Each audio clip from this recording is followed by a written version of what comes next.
welcome to the Fourth Branch program. Glad you can make it. I am MD.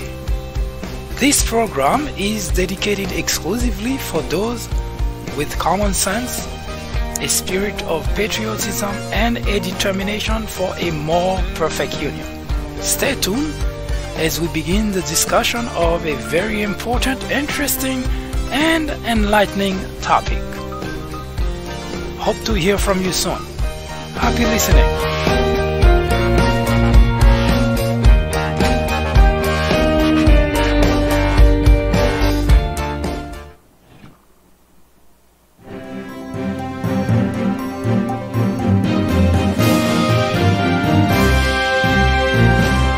Hello everyone, I am MD and this is the Fourth Branch program.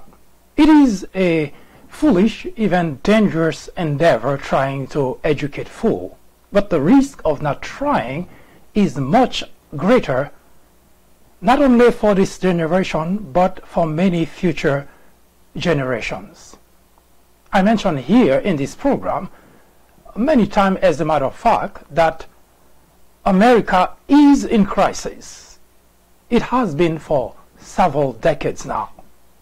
But the past 2 years, we have seen an acceleration in the erosion of our democracy and the decline of what were once the values we've all held deeply. It is not the fault of just one individual. No, it is not. It is not a scenario which started with the presidency of Donald Trump either. However, with the complicity of the Republican legislators, elected officials, governors, mayors, senators, congressmen, who are more concerned about their own political career over the loyalty to the nation, and organizations such as Fox, which are more interested in filling their coffers, even to the detriment of the nation. Future generations may not have much of a country to be proud of. Today we take a look at a number of issues which have contributed greatly to the erosion of our democracy. We will debate those issues and we will explore opportunities to resolve some of those issues. Among them is race relations. It is an issue we have been talking about for the past couple of months, or longer, as a matter of fact. We will also talk about a new issue which has been making the round in Washington those days, the Green New Deal, and we will talk about that as a matter of great importance, not only for this generation, but for also many future generations. We will touch on a very sensitive issue, the necessity to impeach Donald Trump. And in relation to that, we will make the case for Republican constituents to get rid of the Republican legislators. We are all Americans, no doubt, but we need to be patriots. We need to preserve the integrity of the nation. We need to preserve the integrity of the country so that future generations can have a better life. As you might have already observed, for the past several decades, Republicans exclusively have been working aggressively to do everything and anything to keep their job, even at the cost of the country, to the detriment of the country. No matter what happened to the constituent, just doesn't matter to them. As such, it is time that we decide that from that point forward, we only put in this job individuals who are as patriotic as we are, individuals who are as concerned about the future of the country as we are, individuals who think of the future as much as we do. When we come back, we will discuss how costly it is to be ignorant in the era of Donald Trump. In 1996, a small network by the name of Fox News was launched with just 17 million viewers. Today, with over 100 million people watching regularly, Fox has become the greatest threat to our democracy, constantly bombarding the airwaves with false information, distortion of facts, and outright lies presented to its audience as news. Fox has created an army of blissful ignorance. According to a survey, 82% of Fox viewers are ignorant of facts and the truth. To keep millions of people in ignorance not only prevents democracy from flourishing, but it also clears the path to authoritarianism, to dictatorship. Martin Luther King Jr. said, "Nothing in all the world is more dangerous than sincere ignorance and conscientious stupidity." Let me finish by saying that democracy cannot survive in an environment where truth and facts do not matter. At Fox, truth and facts do not matter. Indeed, democracy in America is in jeopardy. It is a crisis the country can no longer ignore.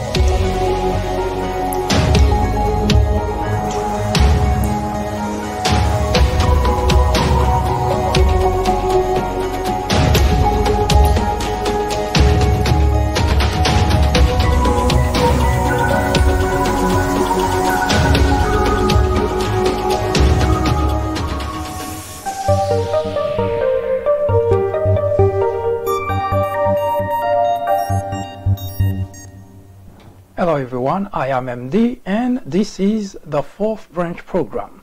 Welcome to Race Relation. War on Blacks is a topic in which we discuss race relation in America. We have been talking about this particular topic for the past couple of months and we have made great progress detailing from the period, a very dark one in the history of our country, which is slavery, to today. Now, it is necessary to talk about race relation in America. But talking about race relation does not solve the problem. Yes, we can expose the various aspects of the problem. We can explore opportunities to solve those problems. We can be upset, mad, even outraged. But as we know, and most legislators in Washington in particular know, that it is necessary to debate an issue to find various ways to solve a problem. In fact, that's what legislation is about. You don't just think of one aspect of a problem and present it and decide to just do it. You have 435 members in Congress debating an issue, presenting all sides of the issue. Race relation in America is complex. No one can deny that.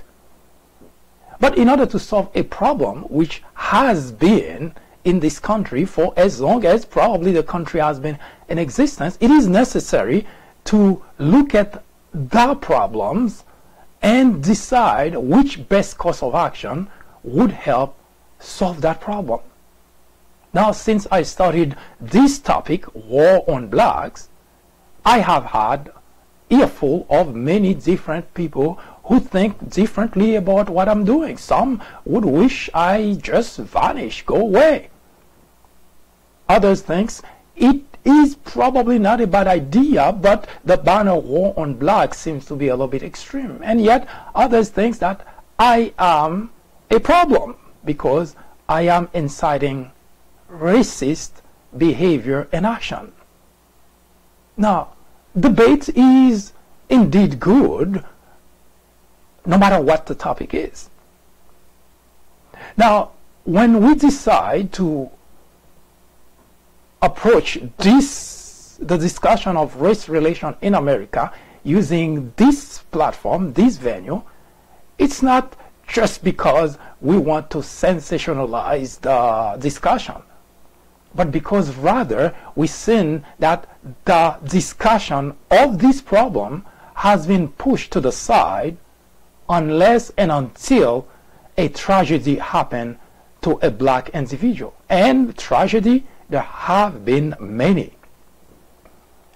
We decided to use the banner War on Blacks, again, not to sensationalize the discussion of the topic, but rather to point to a very sad but important fact: casualties. There have been casualties, many casualties. And war suggests exactly that.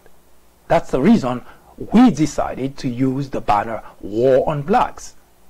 First, we know there are going to be casualties, but what we didn't anticipate, or what we could not anticipate, is the fact that in a war, usually there are casualties on all sides. But unfortunately for blacks, the casualties have been one-sided. Now you can put your head on the sand and decide you don't want to hear about that because it either doesn't matter to you, it doesn't impact you, or you simply don't care. And there have been people from one era, one period in our country to the next being exactly in that very same predicament. When we study, when we debate the period of slavery, we show you that there were two groups of people, two very large groups of people. And today proves to be no different. During slavery, there were millions of whites who wanted to keep slavery around. And there were millions of whites who fought to end slavery. The difference today, there are millions of whites who are racist and continue to discriminate. And there are millions others who are not racist who continue to fight for equality. Nothing really has changed except there is a transformation between one era and the other. But in the process, there were many other things that happened. And those other things are responsible to a large extent for the problem at hand today: institutionalized racism. Institutionalized racism is a system which nurtures, which condones, which even promotes racist behavior, actions, and languages. Now, if you don't care, obviously, you just don't care. But we found it necessary, critical, even imperative for blacks not only to be involved, to be interested, but also to make certain that a predicament like this is always at the forefront in our society until this problem is resolved. And here's the reason. During the time that we were debating the period of slavery, we noticed that there were a lot of individuals, people who should not care what happened to blacks. We're talking about whites. People who put their lives, their very lives, on the line in order to end a very disgusting practice in our country: slavery. Now those people put their lives, and we mention a very specific individual by the name of John Brown. not only he, John Brown, put his life on the line, but he also enlisted 5 of his sons to help in the fight to end slavery. John Brown was not a politician. John Brown was not a known individual at all.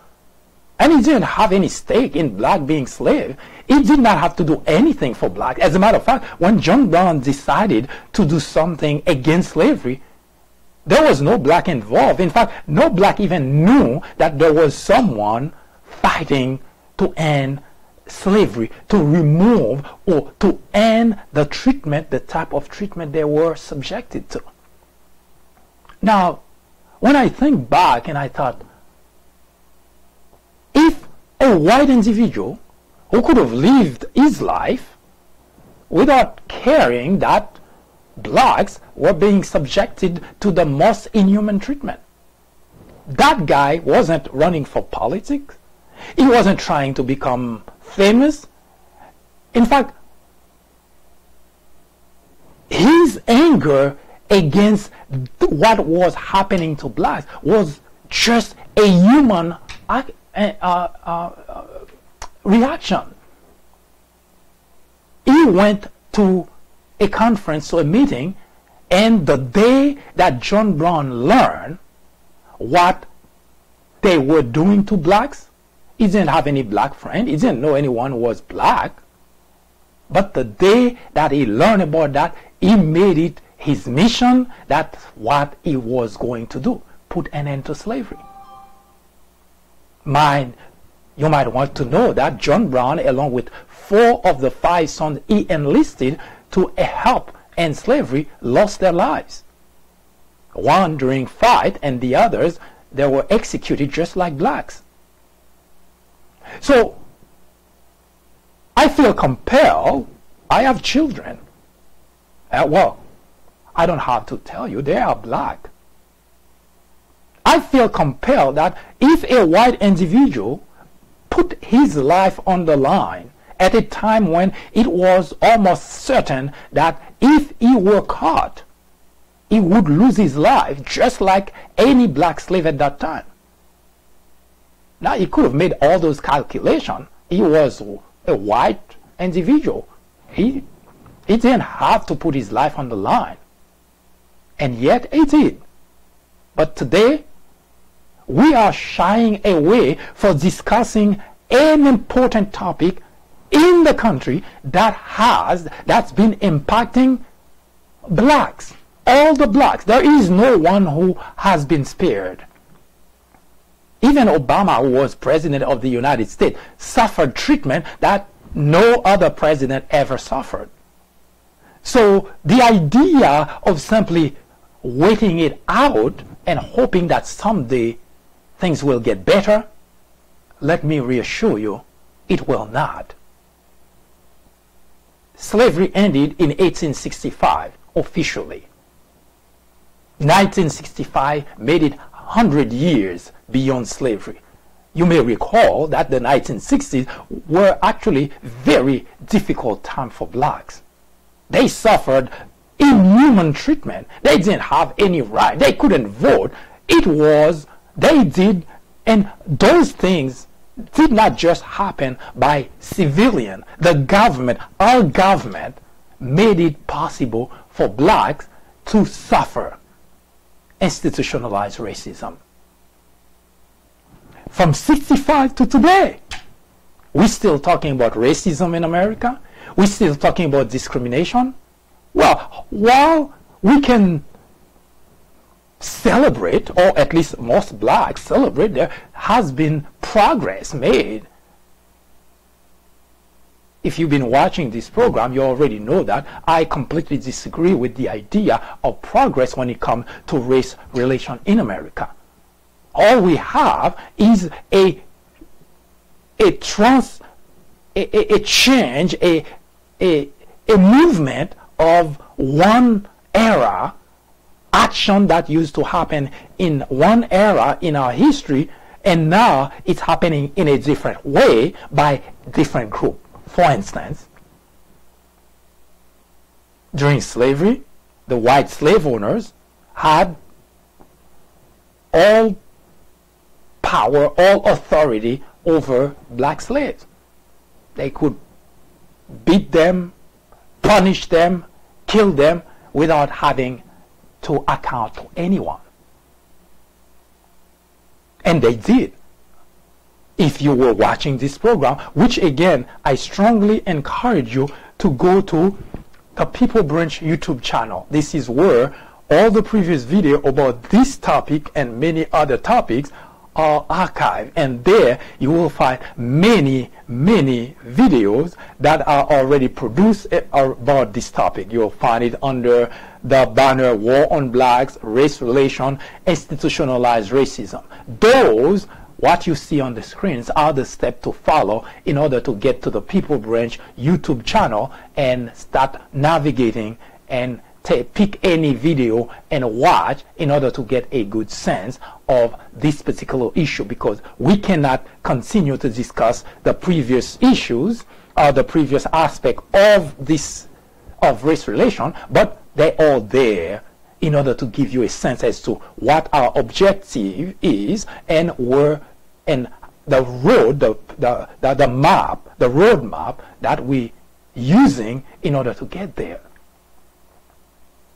Now, as I was saying earlier, during the slavery time, white slave owners could dispose of blacks whichever way that they wish. With impunity, they could beat them to death, kill them, and there was no accountability.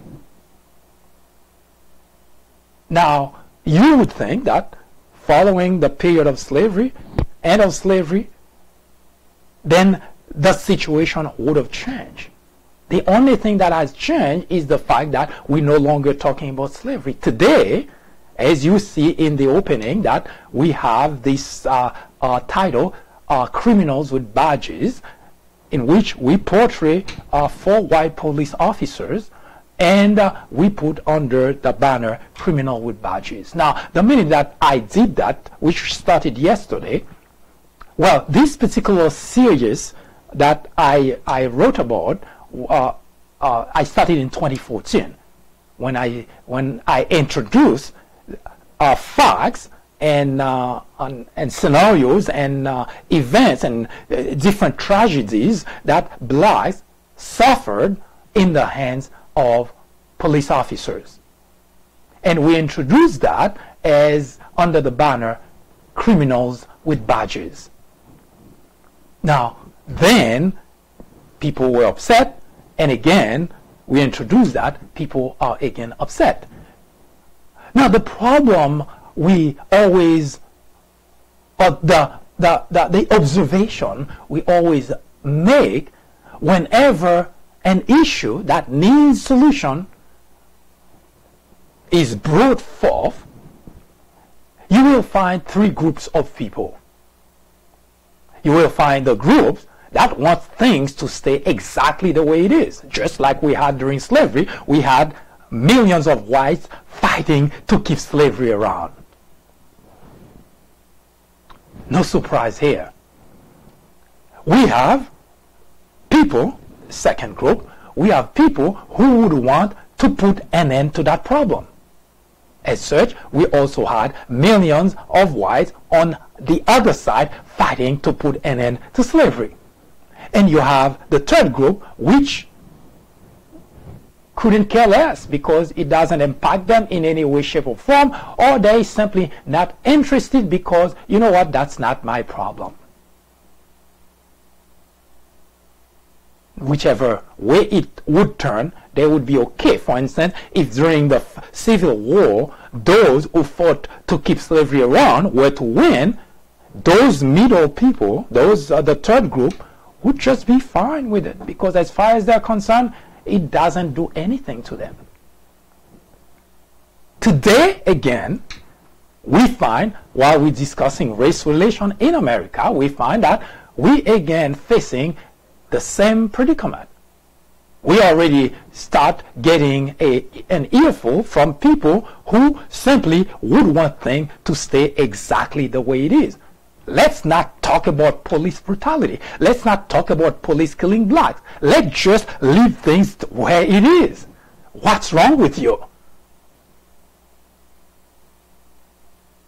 Those are the people that I'm hearing from, because as far as they're concerned, if I talk about it, then it is a problem. Harry Belafonte said that those who are comfortable with our oppression are the first to raise their voice, to raise their concern against those who raise their voice in protest of oppression. Now, it didn't say it that way. I'm paraphrasing here. So already, I've already started to identify this group of people who think it's okay for blacks to be killed by police officers. And we know that they don't just say that, they actually mean it. And I'm going to show you very shortly. I'm going to prove to you, actually I'm going to show you a video, and that video will make the point all around that very topic. First, we have a group, we have police officers that we say across the nation, everybody always clapping and cheering police officer doing great job. The job of a police officer, according to all the slogan that pretty much the one slogan that they have across the country, is to serve and protect. Now, it is probably true if you are white, but blacks do not fall into that category. When it comes to blacks, police officers are killers. They are criminals, and I'm going to, well, I should say most police officers. Blacks do not feel comfortable in the presence of police officers because their lives are more in danger when a police officer is around than not. I recall very vividly today when Michael Brown was killed by a police officer in Missouri, or was it Michigan, I'm not sure anymore, but they interviewed a young 14-year-old man. And he said something that stayed with me up to today. He said, if I'm being chased by a gangster and I see a police officer, I will not stop to ask for help. I will take my chances because I know the minute I ask the police officer, my life also will be in jeopardy. This is across the country. This is not something that's just in this place, not in that place. Before technology came to the rescue of blacks, we have been screaming at the top of our lungs that police officers have been killing, executing blacks with impunity. People, especially whites, shrug it off, think blacks exaggerate the whole thing. How could that possibly be? With technology now, we start seeing this more frequently, not because it has become more frequent, but because today we have ways to have it on record more so than we used to. But nothing has changed. Those who are charged, who serve and protect, have always been doing the wrong things when it comes to blacks. But what makes it even more troubling is the fact that when you have police officers do the wrong thing, their partners get involved in also covering up. Now, I guarantee you that most of the time after a police officer kills a black individual, the account that they give would be completely false. It's a guarantee. So far, all the report we have had on record, and I'm going to show you one video that, and it's not just one video. As we continue the discussion of this program, we will continue to bring you a proof, video, links, etc., to show that this is a widespread problem. It's not just in one part of the country. It's across the country that blacks are being executed by the very individual whose primary job is to serve and protect. But what makes the situation even more troubling is the fact that every time it happens, society defends the actions of the police officer. And that gives immunity to those individuals, the criminals with badges, to continue doing exactly that because they don't have to account to anyone. Remember I mentioned to you white slave owners during slavery? Today, it's the police officers. Nothing has changed. Only a transfer from the white slave owners now to the white police officers. As I promise you, we will take a short break, and when we come back, we will show you a video, and we will explain it after we play the video for you, because it is impossible to imagine, number one, that an individual whose job is to serve and protect actually is that same individual who, for no reason whatsoever, decide to take the life of an individual, and after doing that, goes aggressively trying to frame that person as if that person actually was guilty, was deserved to die. And what makes it even worse is what I mentioned earlier, the fact that the partner would get involved in covering up, and society would say, it's okay, it's a black. Just like it was during slavery. See, yes, people, there is a war on black, and society, that's what institutionalized racism does. And society seems okay with that. Well, we cannot be okay with it, because it is destroying black families. It is destroying future generations. It is destroying lives. Hi, I am MD, host of the Fourth Branch program. War on Blacks is a topic added to the Fourth Branch programming in order to discuss the intricacies, the complexities of race relation in America.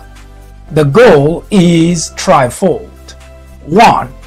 To bring attention to the various forms of prejudice, discrimination, and racism in the country. 2. To expose the undeniable presence of such in every aspect of life and every corner of our society. 3. To extricate us all from the ignorance, the indifference, or the complicity. The ultimate objective is to make the discussions of those issues, racism, prejudice, discrimination, a normal part of our lives. Then, and only then, will we as a society be able to eradicate the problem. Martin Luther King Jr. said, "Nothing in all the world is more dangerous than sincere ignorance and conscientious stupidity." Abraham Joshua Heschel exclaimed, "Racism is man's gravest threat to man, the maximum of hatred for the minimum of reason." Join me in the journey to restore equality. Or would you please get out of the way? Thank you.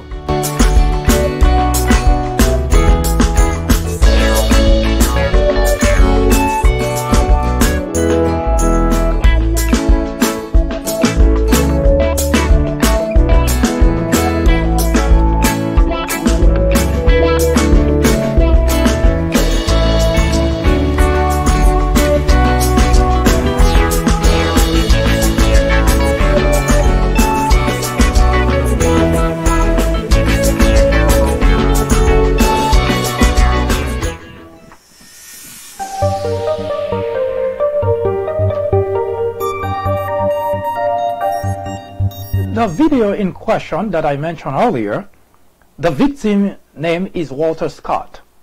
The officer name is Michael Schläger. Now, this particular scenario happened in South Carolina. Mr. Scott was driving a car, and presumably, according to the story, he had a tail light, a broken tail light, and he was stopped. He left the car in the middle of the street and he ran. What you're about to see is actually a very disturbing video. We will come back to discuss in detail as to what we have been saying all along. Let's take a look.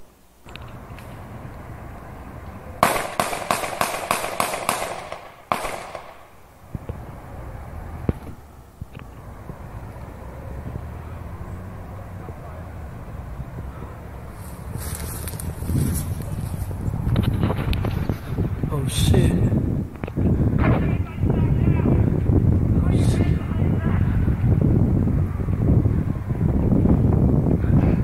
Shit.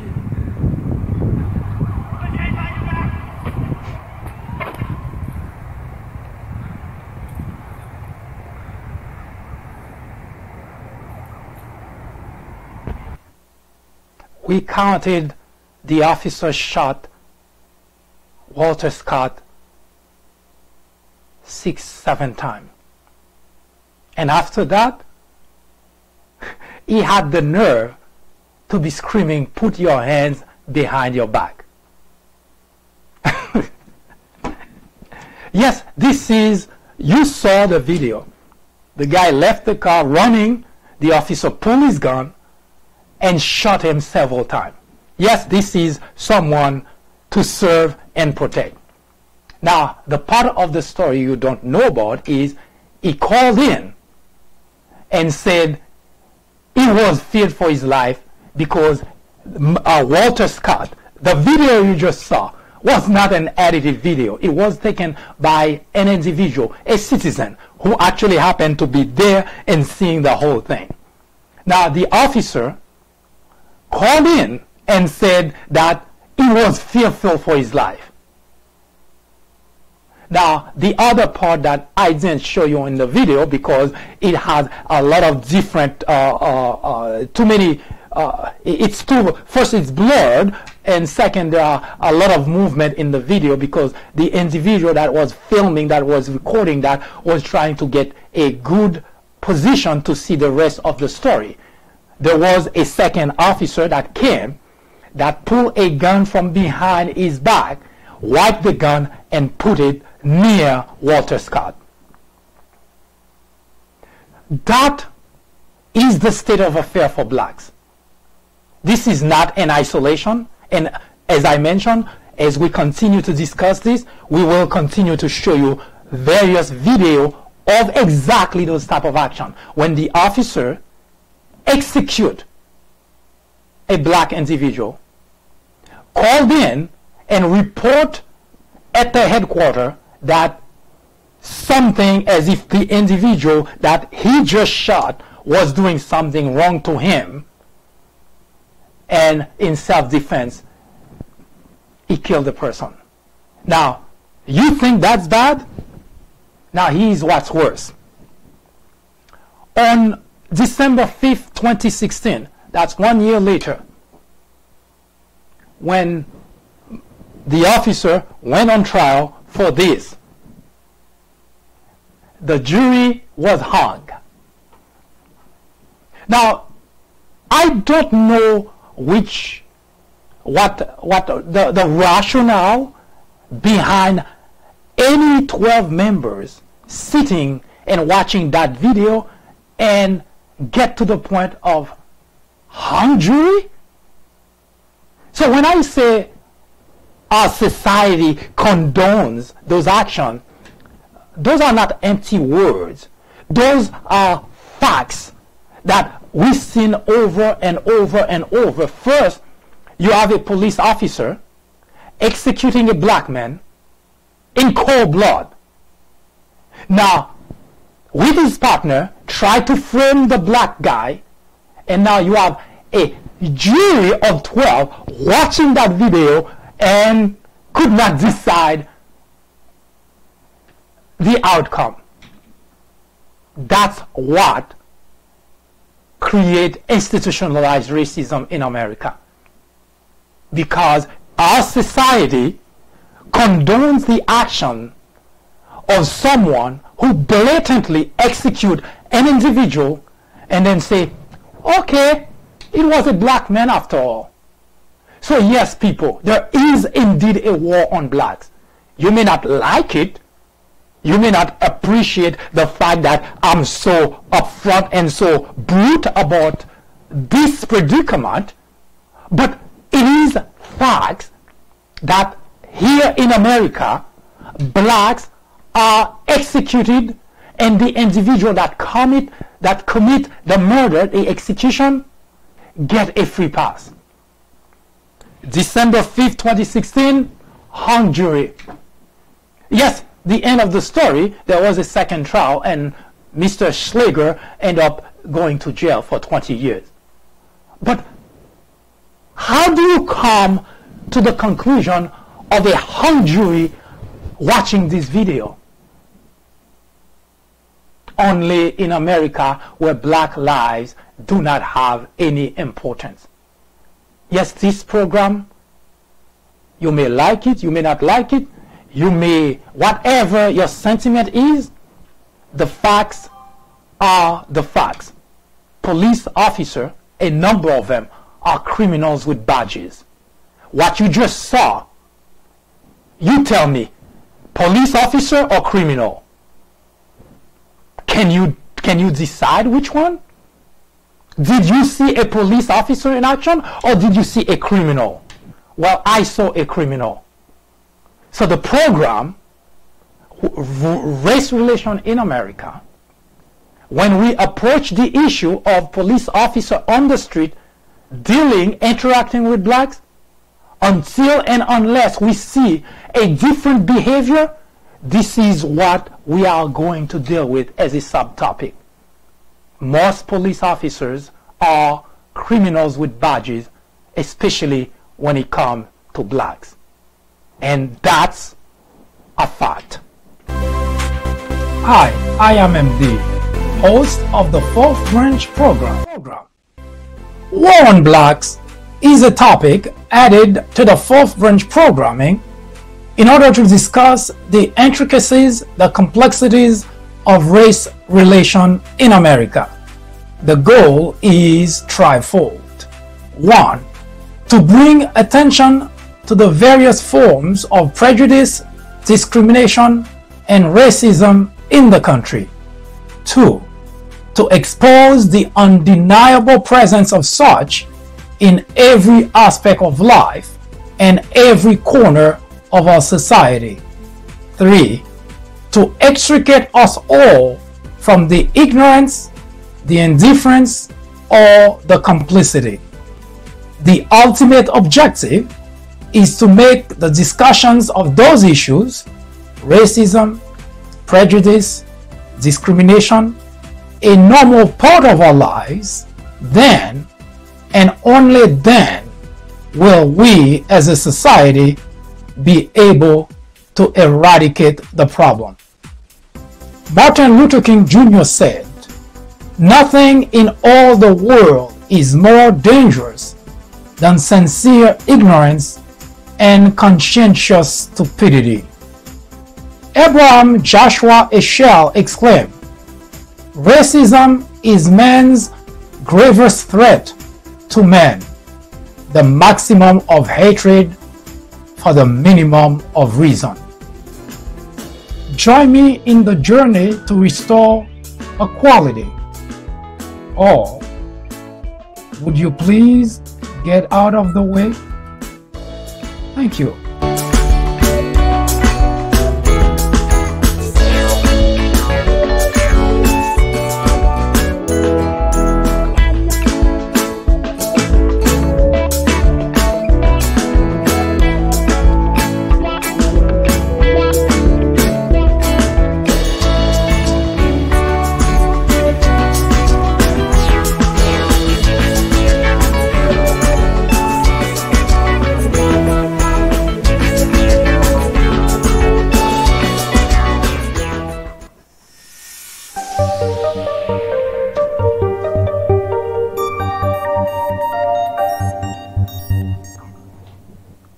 we mentioned earlier that for those who are patriot, it is necessary to demand the impeachment of Donald Trump. Now, I know what you may be thinking. For the past 2 years, we have seen the three branches, we have witnessed rather,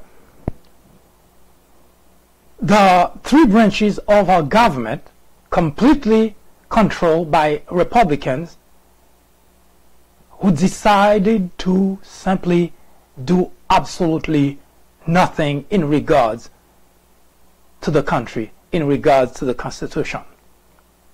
You see, the framers of the Constitution did anticipate that we may at some point in the existence of the country have to cope with a rogue president.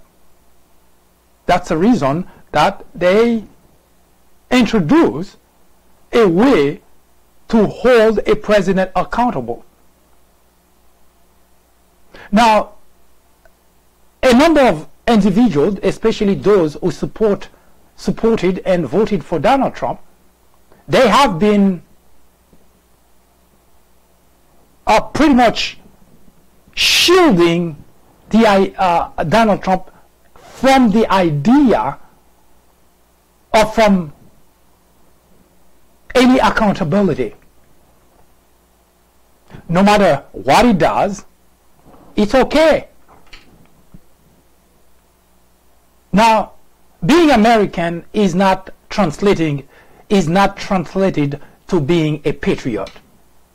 I want you to understand that, because a number of conversations with a number of people, including especially those who support Donald Trump, seem to think just because they're American, they're patriot. You see, a patriot knows when it is necessary to sacrifice whatever ought to be sacrificed, including up his or her own life, in order to preserve, in order to safeguard, in order to protect what is dear, what is precious, which is our freedom, the Constitution. Now, I cannot put everything on Trump supporters, because I always give a pass to, well, I'm more flexible giving a pass to constituents. Here's why.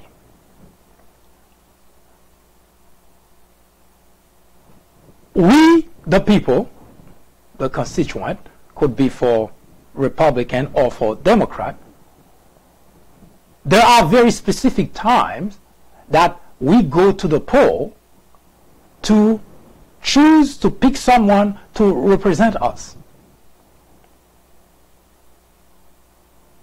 Every 4 years, we go to the poll to pick a president. But we do not pick a king. We pick a president.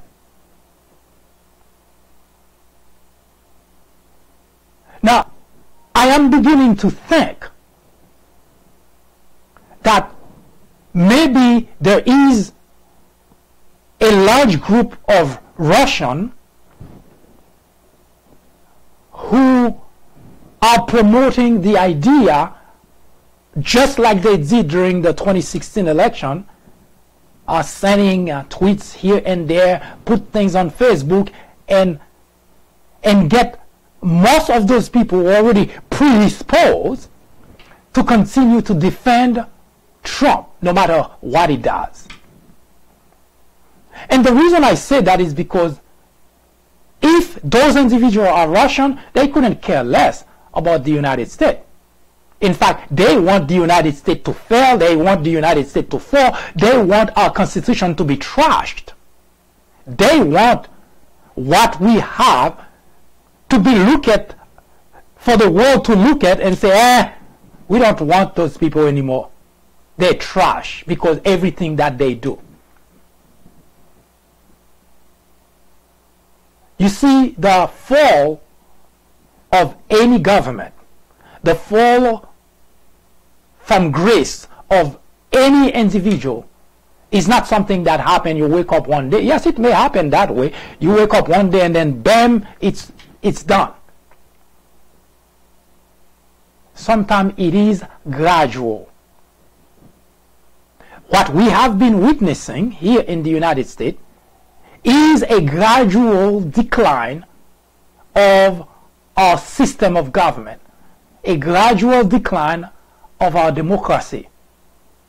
First, you have literally, because as I mentioned yesterday, you will not like Democrat because, well, they fight for LGBT rights. You may not like Democrat because they think women should have a say over their own body, and so on. There are a number of issues that I do understand that Republicans may be against those, Democrats for those.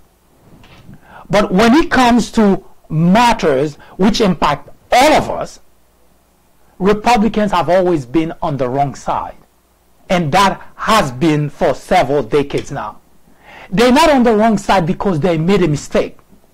They have been on the wrong side because they decide it's beneficial to them, even if it is detrimental to their constituent, even if it is detrimental to the country. And as we continue this conversation about the erosion of our democracy, we will continue to point those very different factors, different examples of that problem our country has been facing. And that's the reason I said we discuss in relation with asking for the impeachment of Donald Trump that if you are a Republican, that you should consider very seriously getting rid of your Republican representative, because your Republican representative has been helping this to destroy the very fabric of our society. Have been helping to destroy the institution which have made America the envy of the world. You cannot possibly want that. Now, as such, since Donald Trump has been in the Oval Office, I don't even bother to go before Donald Trump. And there are tons of examples. I stay within those 2 years alone to prove that Republicans do not care about the United States of America. Mind you, all the Republican representatives, they too took an oath to protect the country and to uphold the Constitution. Now, there is a reason that they are the way they are. They do not expect to pay any price because the Republican constituents are really naive, very gullible, and at times really very ignorant. And I don't say that just for the sake of saying that. I say that because that's what's been giving a pass to those Republican representatives, and that's why they continue to do things that are detrimental to the country, but it benefits them because they know they go to their Republican constituent, they lie to them, and they get reelected. They don't have to worry about the Republican constituent because they already know that they have Republican constituent in their pocket.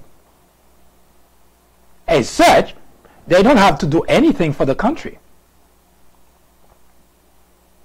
Example number one. Now, this is to prove the argument which should give you reason to get rid of your Republican representative. Because it is not, we at the fourth branch, we do not have any political agenda. We're not looking to be anywhere near politics. The very purpose of this program is to point out the problem wherever they are. whether it's political, social, no matter where the problem is, we will look at the problem and tell you what it is, but we have no ambition, political ambition. So we're not doing that to support Democrat or to support Republican. We're doing it because we want the country to get better. We want a more perfect union. And that cannot be achieved without removing the obstacles, the problem that are created. Again, as I mentioned, if you're against LGBT, you're against Democrat. But how does someone who is homosexual impact your life?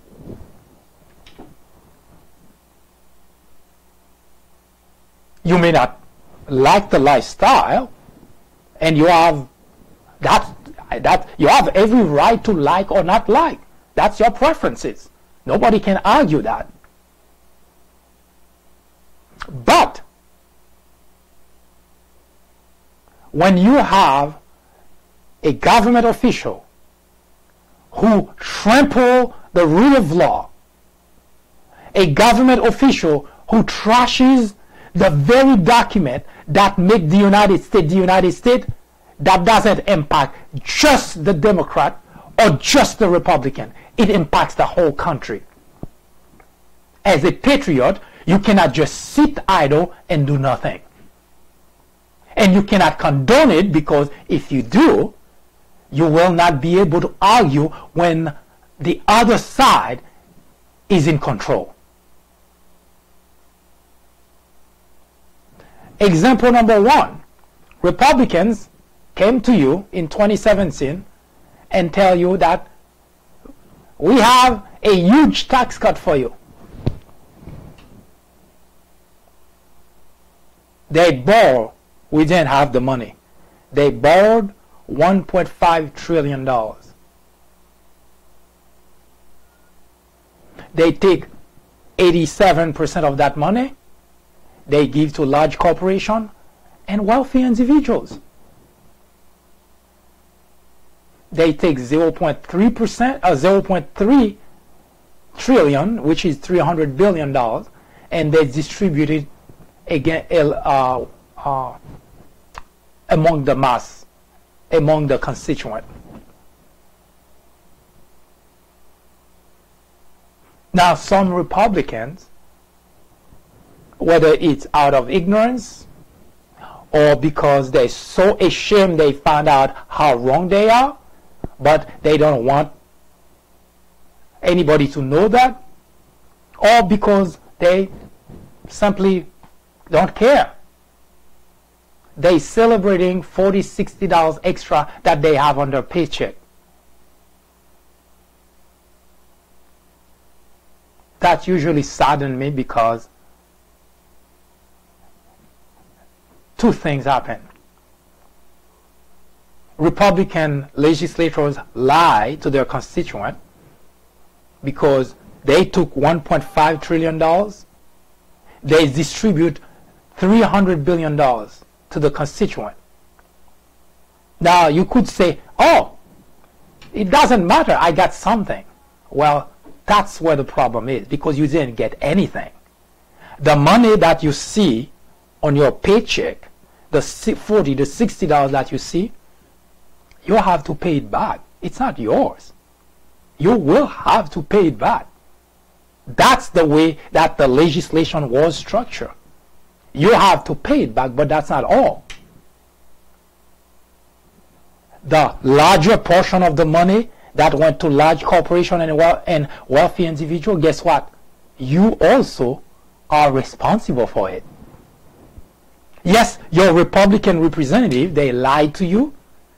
As I mentioned before here, Republicans govern by deception. They don't tell you, because think about it, if they told you that's what they were going to do, would you have gone along with it? Let's put it in perspective for you so that you can grasp the problem. Because I have a suspicion that that's one of the problems with Republican constituents. because their Republican representative lied to them, but they do not realize that's the case.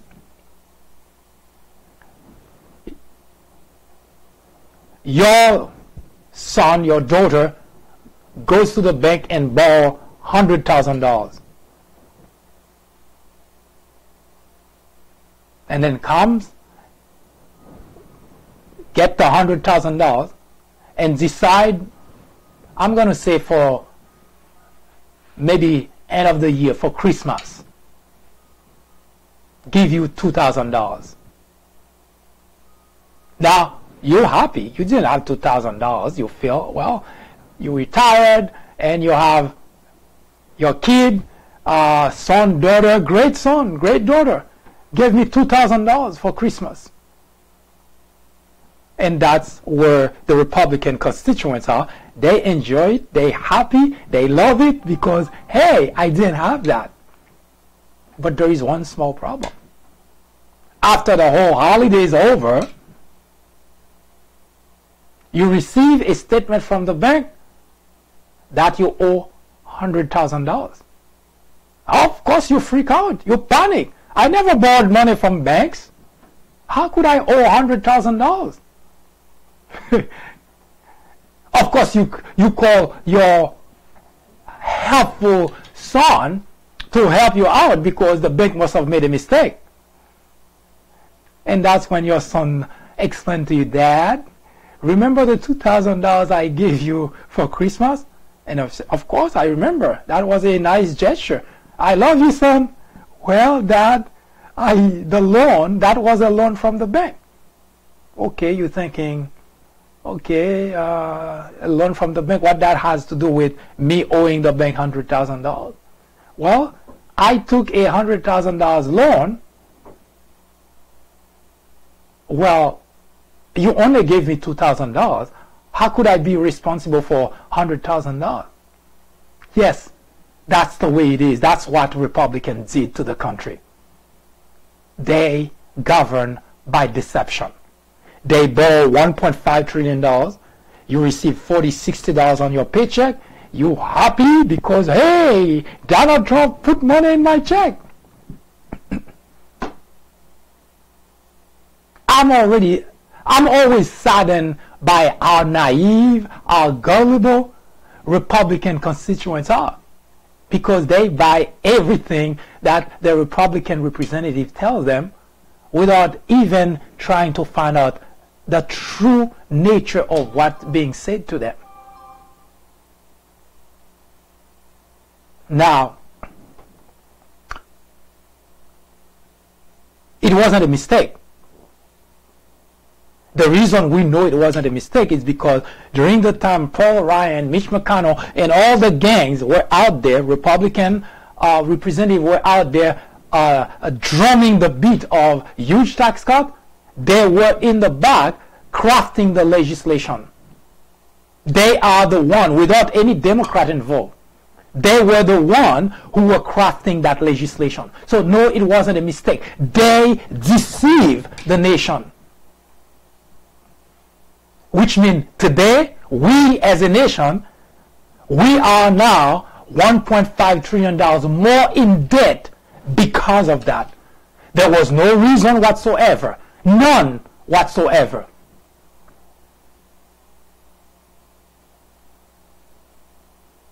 If you are a Republican, and this is not just one example, this is one example of such, but there are many more which we will continue to bring to you. Now, I gave you that example about your Republican representative. Now, Donald Trump. Everybody has been expecting, waiting to hear that the Robert Mueller report in order to make up their mind about Donald Trump. But I ask myself the question, why do we need to wait for Robert Mueller's report? Yes, the Robert Mueller report will provide us more detail as to what has transpired. But are we so dumb, so blind that we cannot see that Donald Trump has been destroying the country, literally speaking? Are we so blind that we cannot see that this individual who is supposed to elevate the country has been the one trashing all the institutions in the country? Are we so blind that we cannot see that the presidency of the United States has been reduced to one of the worst things that anyone should even vie for? In fact, I ask myself that very question. Why does anyone even want a position which is supposed to be an important position? But Donald Trump has reduced the presidency of the United States to a joke. The Republicans sit by and do nothing. But that would be bad, but that's not all they did. They actually helped Donald Trump in the destruction of the Republic. You have been watching the evolution of the Mueller's investigation. Now, I did not wait the Mueller's report to produce my own report, and that happened before Mueller was even appointed. That happened on April 17, April 12, 2017, that is. Mueller was appointed special counsel on May 5th, I believe. On April 12, 2017, I wrote an article entitled Donald Trump collusion with Vladimir Putin is not a theory. Yesterday, I discussed with you the aspect, the Donald Trump aspect trying to crush any investigation or any effort to find out what he did. I'll recap just very quickly before I jump to show you what in the process that Vladimir Putin was doing himself. So there were the two parties involved in hijacking the US election. They did not sit idle. They were hard at work trying to make certain that all traces of what they did disappear. Now, what we will present to you are information that can be easily verified. Again, as I mentioned, today it may sound like, oh well, but when I wrote that article, which by the way you can find on the People Branch YouTube channel, well actually on the People Branch .org, you can find all the previous articles that we wrote, not only about that aspect of the country, but different other political and social issues as well. Now,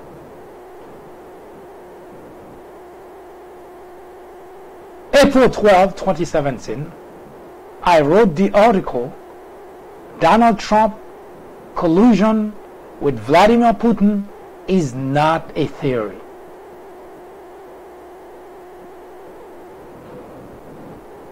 You could say that maybe I was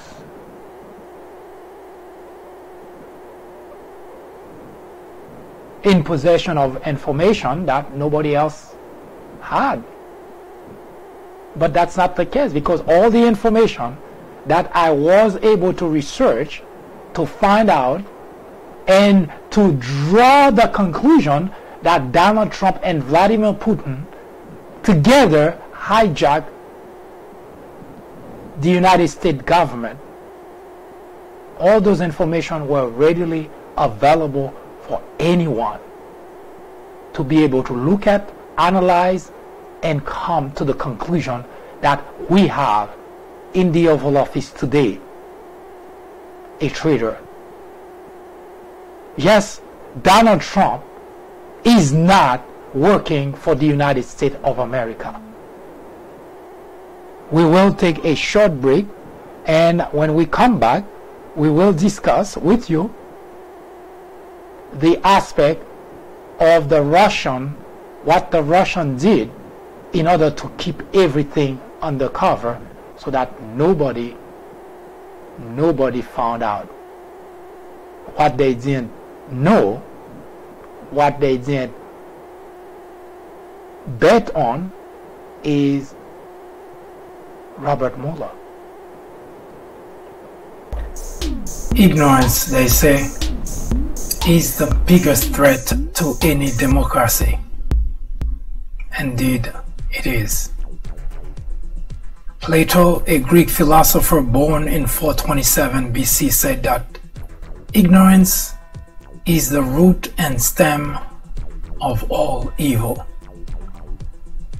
Today, members in the Republican Party wear ignorance as a badge of honor, while the rest of the country watch powerless the destruction of a country which was once the envy of the world.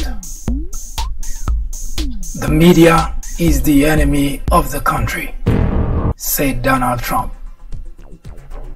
The Democrat legislators are obstructionists for not going along with everything the president wants.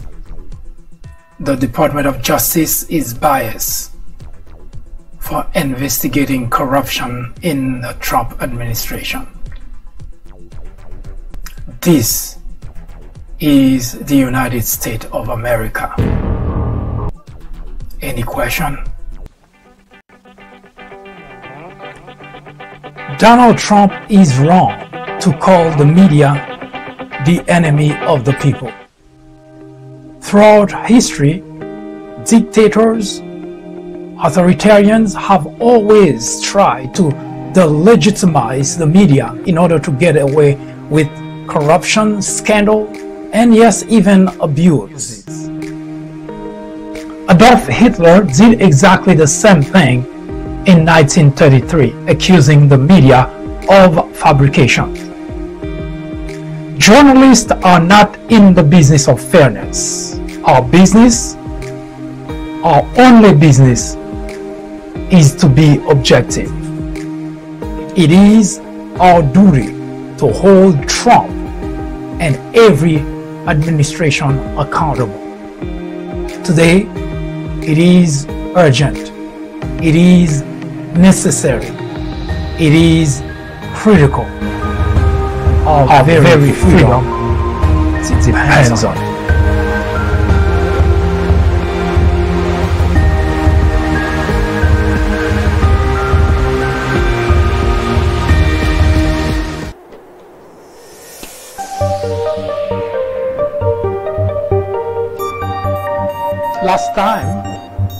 Last time we talked about the pair, Donald Trump and Vladimir Putin. We provided you a number of steps that Donald Trump took in order to prevent any investigation from being started, and if started, like in the case of Mike Flynn, for those investigations to be crushed, to end. You may remember that I mentioned that Reince Priebus made a couple of trips to James Comey office in order to suggest that the Mike Flynn investigation be just swept under the rug. He received phone call. He received call from the president.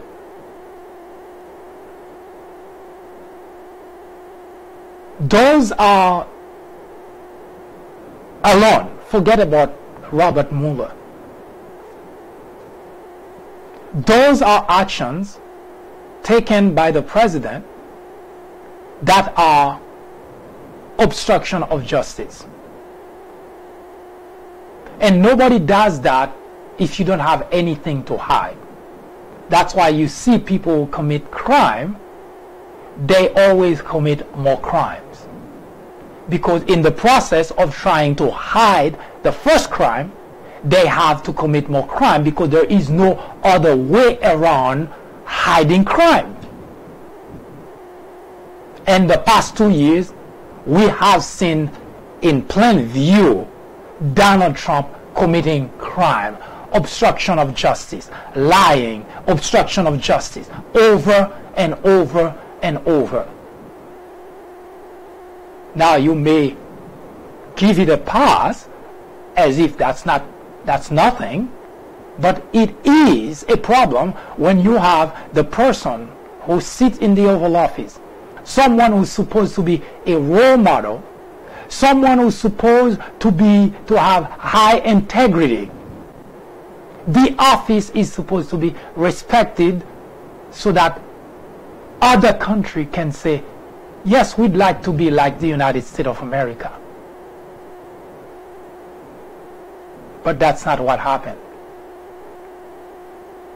Donald Trump himself and along everybody who works for him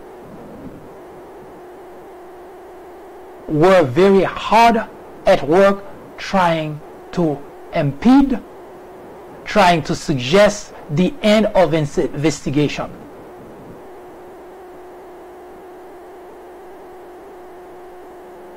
And that's the person you want to continue to trash the United States of America. Now, while Donald Trump was doing that, now you have Devin Nunes. I'm sure by now you should know that information, that Devin Nunes was placed in a position as chairman of the House Intelligence Committee, and we know the only reason he was in that position was to help Donald Trump, because he did not do anything that his job as a legislator called for. Yes, Republicans have been helping destroying the United States of America. Being a patriot being American is not being patriot. And by any analysis, those individuals who represent you, they are responsible for what is been going on in the United States. You see, the framers of the Constitution did have provision for that problem. It's called the three branches of the government. So they have the three branches to help out so that the country would not suffer when we have somebody like Donald Trump in the Oval Office. But in order for that to work, you have to have a legislative branch, Democrat or Republican, willing to perform their legislative duties. But we know the past 2 years that did not happen. Now, we had Devin Nunes, who was doing everything possible to find information and help model the issue. Now, it's bad enough that we have a president that's in bed with the enemy. Now you have members of the legislative branch who could not see that is a problem for the country, but instead helping with that process. My God.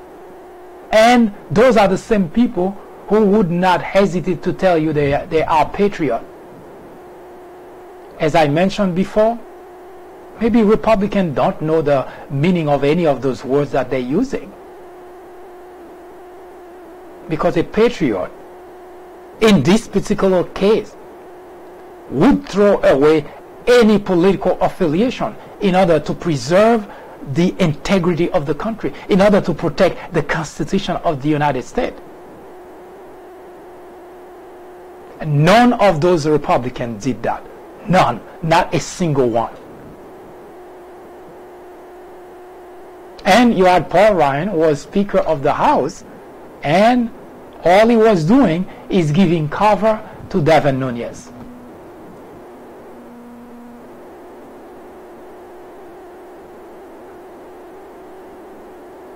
That's what we have. People who couldn't care less about the country, but because they know by acting that way, they keep their job, because you, the constituent, you couldn't care less about the country either. So you vote in office people who represent you, people who just don't give a damn about the country. And yet, those same individuals would have the gall to say they are patriot. You're not patriot.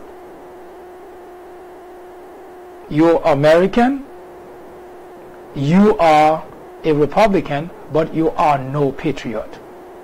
A patriot is someone who would make the sacrifice of throwing away whatever political affiliation in order to preserve the integrity of our institution and to make certain that our Constitution is well respected.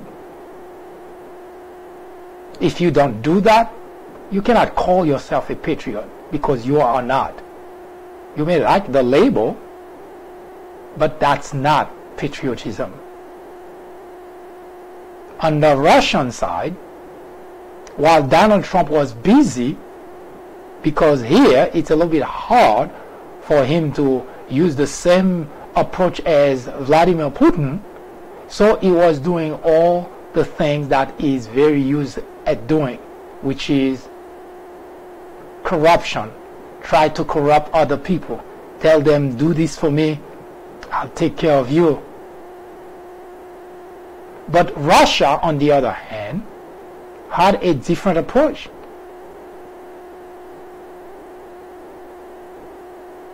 March 23rd, 2017, Denis Voronenkov, a 45-year-old Russian, was gunned down outside a hotel in Kiev.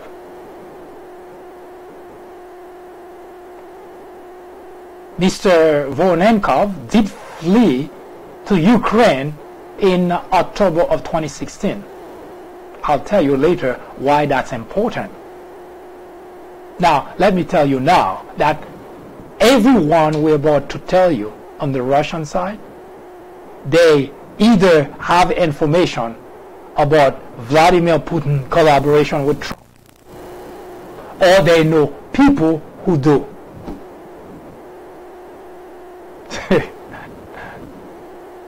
Now, if nothing happened, why both Donald Trump and Vladimir Putin were so busy trying to cover it up? Because if nothing happened, what to cover? Oh, by the way, Denis Voronenkov was only one of many. I just started with him.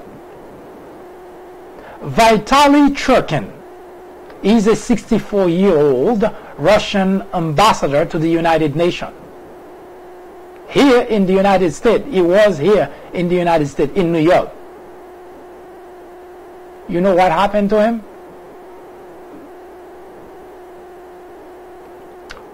On February 20th, 2017, he suddenly died. The preliminary report say we're not sure what the cause of death is. Now, that doesn't mean anybody can die. I mean, anybody can be struck by death. Nobody can argue that. But Mr. Churkin, Vitaly Churkin, was not sick. He did not suffer of any illness that would precipitate his death.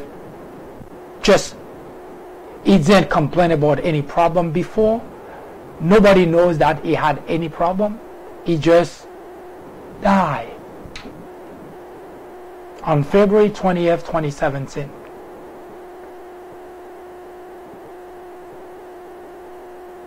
January 26, 2017, a gentleman, Russian, of course, by the name of Alexander Kadakin.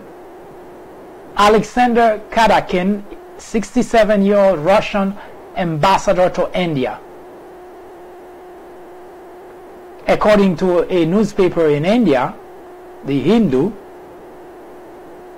Mr. Kadakin died of a heart attack.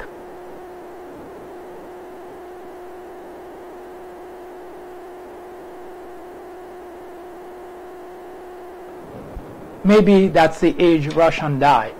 Who knows? But you'll start seeing the pattern shortly.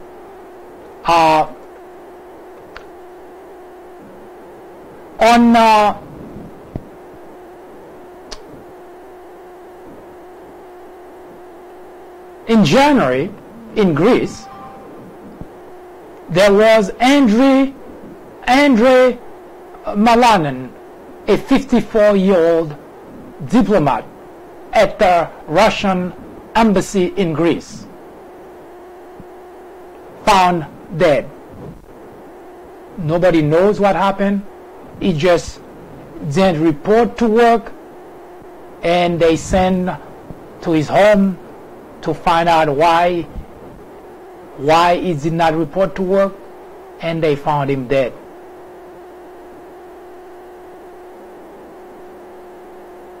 Probably of a heart attack.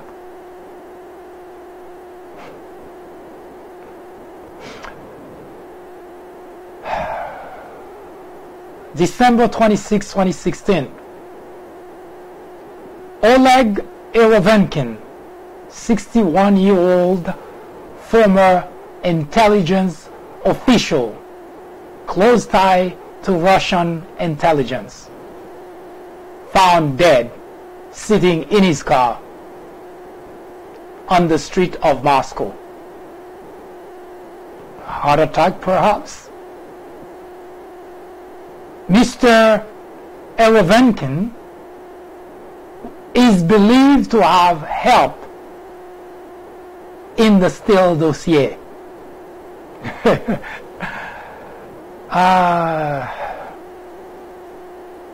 By the way, the article, if you want to read the full content of the article, it is on the peoplebranch.org. That's peoplebranch.org. If you head to peoplebranch.org, search for Donald Trump collusion with Vladimir Putin is not a theory. We will continue this conversation tomorrow to make the case why we as a nation should demand the impeachment of Donald Trump. I'll be right back. Ignorance, they say, is the biggest threat to any democracy. Indeed, it is. Plato, a Greek philosopher born in 427 BC, said that ignorance is the root and stem of all evil.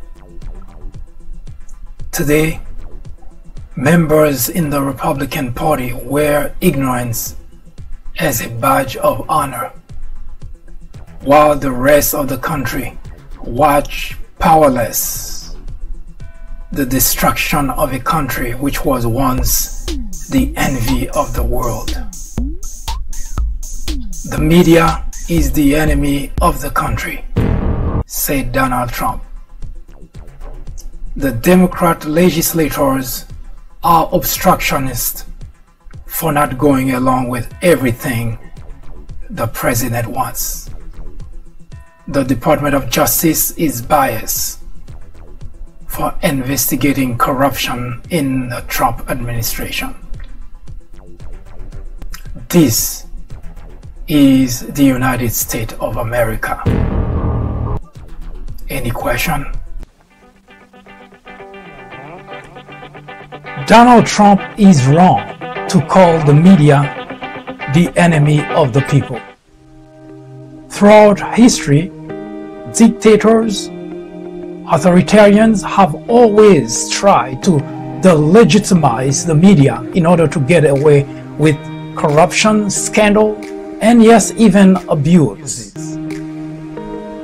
Adolf Hitler did exactly the same thing in 1933, accusing the media of fabrication. Journalists are not in the business of fairness. Our only business is to be objective. It is our duty to hold Trump and every administration accountable. Today, it is urgent. It is necessary. It is critical. Our very freedom depends on it.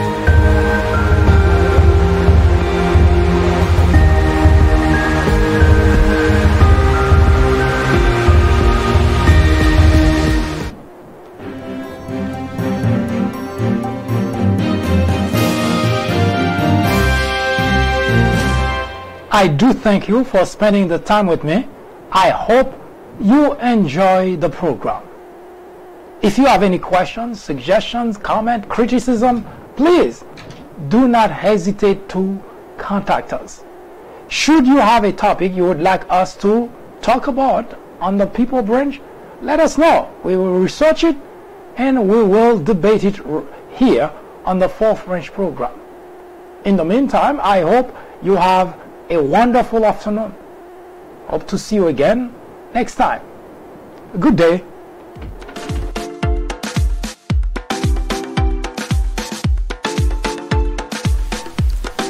The Fourth Branch podcast is brought to you in collaboration with the People Branch publication, which can be found on the People Branch website, located at peoplebranch.org. That's peoplebranch.org. That's peoplebranch.org website, in which you will find a number of very interesting articles. My name is Mike Duchesne, MD for short. I hope you have a great afternoon or a great evening, whichever it happens to be.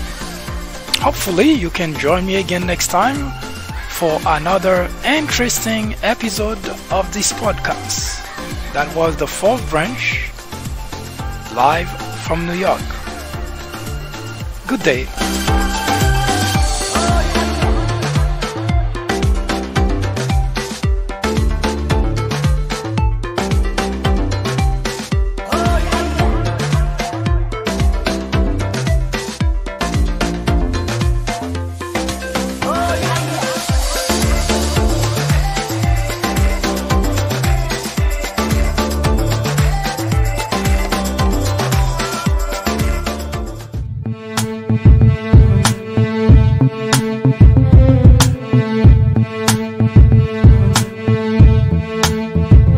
What if hip-hop never existed?